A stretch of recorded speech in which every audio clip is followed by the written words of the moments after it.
Hey peeps, there are many different types of video game genres out there, but one of the more interesting ones is the looter shooter. It's been popular for a while now with games like Destiny and The Division,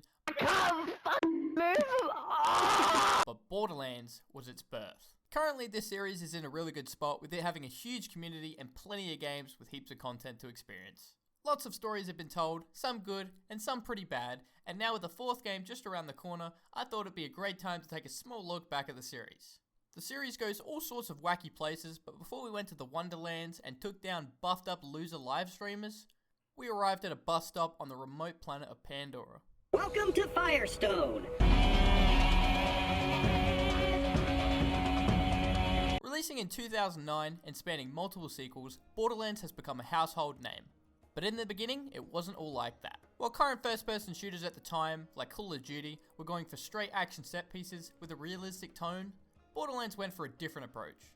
You play as one of 4 vault hunters that have come to the planet of Pandora in search of the vault, an ancient treasure that is said to hold your wildest dreams. There is Roland, the soldier who has a turret you can deploy, Mordecai, the hunter who has a pet bird you can sick on people, Lilith, the siren. Yes, sirens are a thing in this universe, you'll want to get used to that one. She has the ability to speedrun the game. And then finally we have Brick the Brick, who gets up close with his fists.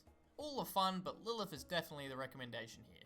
They all have different strengths and builds you can use, but they're very limited here with the skill trees, especially when you compare it to what comes next in the other games. What really helps everything, and is the star of the show, are the guns. There's nothing too over the top here in the first game, so you'll find your basic assault rifles to your rocket launchers to all sorts of other guns. All can be found with different rarities and a random assortment of parts. No 2 guns you find will ever be the same. Kinda. The ones you want to look out for are the orange legendary ones.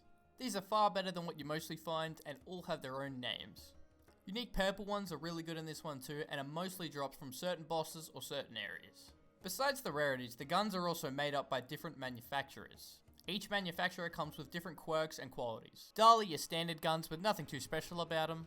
Torg are almost always explosive, and by far my favourite is Jacobs. Every one of their guns looks so cool and they all look like something you'd find in a western. The shooting itself can feel a bit dated and clunky, especially when compared to the newer games, but it still comes off as fun and satisfying. One final thing to note with the weapons is that they all have proficiencies. The more you use a gun, the more bonuses you get for using said weapon.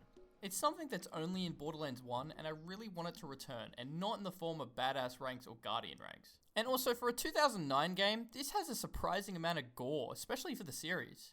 It just makes it all that much cooler. Speaking of cool, that's what Borderlands is.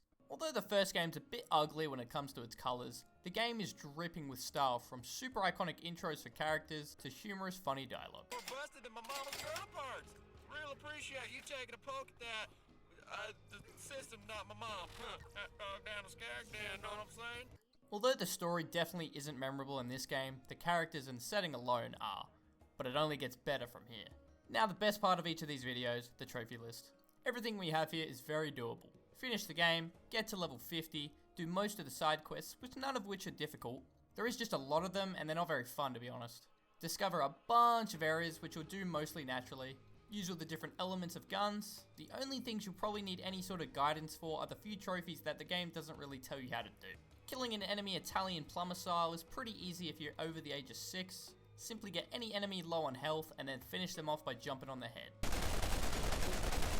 There's also a trophy where you need to find a random boat in the back of a map. Not sure why you need to do this one, but oh well.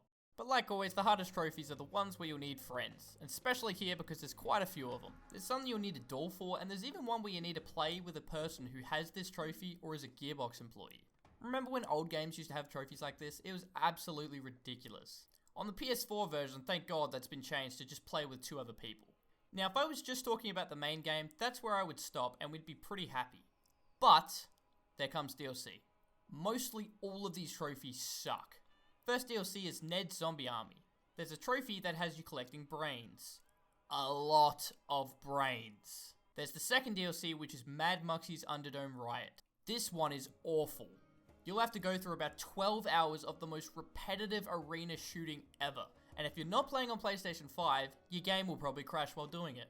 The third DLC is probably the easiest of the 4, but you still need to get to level 61. And you'll need to kill this game's only raid boss, which thankfully can be glitched. And finally, the Claptrap DLC has you killing a stupid amount of Claptrap units, like the Brains Trophy from before. It also sucks, like the Brains Trophy from before. But that's everything out the way. While I do really like this game, I can't give it more than like a 6 out of 10. When you just look at it and compare it to everything else that comes after, the word I can use is just bland. The trophy list, however, is not. Not including DLCs, it's like an 8 out of 10. Including DLCs, it's like a 2 out of 10. Get fucked. Finally, the difficulty is about a 3. Borderlands 2 next? Yes, sir. Hey, Tannis.